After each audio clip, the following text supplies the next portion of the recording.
আপনি নাটা বলে দিন যে কেন দেবেন না। হ্যাঁ না বলে দেন, না করবে কি আমাদের এখানে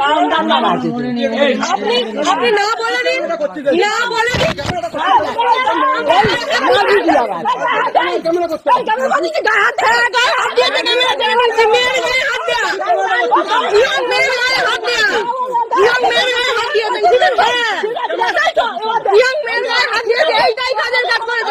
আগের কেসে অ্যাপিয়ার করেননি, এবার বুঝতে পারবে।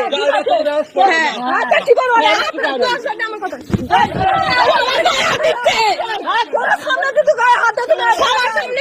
ওরে বাপরে বাপ, কাকুর তো বিশাল ক্ষমতা, ফোন টোন ছাড়িয়ে নিচ্ছে একদম। আসলে ব্যাপারটা কি হয়েছে, নির্বাচন কমিশনের আদেশ অনুযায়ী প্রত্যেকটা বিএলওকে বাড়ি বাড়ি গিয়ে এসআইআর এর ফর্ম দিতে হবে। ঠিক এই কথাটাই যখন এই মেয়েটা বলতে গিয়েছিল সঙ্গে নিজের ফোনের ক্যামেরাটা অন রেখে, তখন তার ফোন কেড়ে নেওয়ার চেষ্টা এবং তার গায়ে হাত দিল এই ছোট্ট ভুঁড়িওয়ালা কাকু। ছি ছি ছি ছি ছি। কাকু, তোমার ভুঁড়ির সঙ্গে সঙ্গে কি বুদ্ধিটাও মোটা হয়ে গেছে?